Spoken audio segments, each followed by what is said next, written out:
Starting from Parsha Lech Lecha, at the beginning of the Parsha, when Hashem tells Avram Avinu to move away from his homeland and his parents' land and move to the land of Israel, it's really convenient the way the Parsha starts off. And I mean that because if you take a look at the psukim that come right before Parsha Lech Lecha, the very, very end of Parsha Noach, then the beginning of our Parsha actually seems quite strange. At the end of Parsha Noach, we meet Avram Avinu for the first time.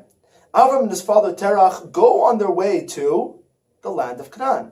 They're traveling towards the land of Canaan, and then all of a sudden the story ends. And our Parsha starts. And it says, Hashem told to Avram, go to the land that I will show you. And it ends up that the land that Hashem tells Avram to go to is the exact same place that Avram himself was going to in the first place. This is really strange. Why would Hashem tell Avram to go to the place that he was going to in the first place? Why not just let him do it on his own? And if he's going there on his own, why does Hashem have to pipe up and tell him and give him a command? If you actually look closely at Avram's life, you'll find that there's something very special about this type of relationship with Hashem. In last week's Parsha, we met Noach.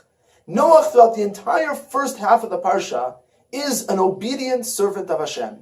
Everything that Hashem tells him to do, he follows. Hashem tells him to build an ark, Ken asa Noach. That's what he does. Kasher tziva Hashem, just as Hashem commanded him. Everything that happens is a reaction to a commandment that Hashem says.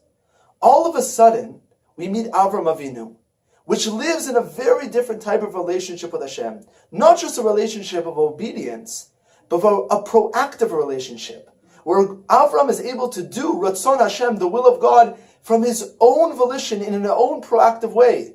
Where Avram Avinu doesn't just listen to the messages that Hashem gives him, but rather he looks around the world and he figures out what is needed, and then he goes and tries to change the world. And when we come to the beginning of Parshat Lech Lecha, the will of God and the will of Avram Avinu actually coincide. And that's where we begin this type of relationship. Before Parshat Lech Lecha, at the end of Parshat Noach, Avram Avinu was acting on his own. He was saying, you know what, this is what needs to be done in the world, and this is what I'm going to go do.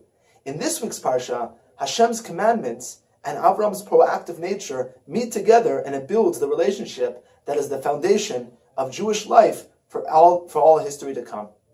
But there's something even deeper. The Ramban in the beginning of this week's Parsha asks a very important question. He says, Avram, why was he chosen? What did he do? There's nothing other than that short story at the end of Noach that tells us anything about Avram Avinu. In the Parsha beforehand, when Noach is chosen to save the world, it tells us that Noach was an ish tzaddik, a righteous man. It doesn't tell us anything at all about Avram.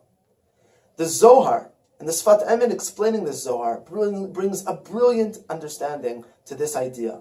And he says that Avram Avinu was not actually chosen.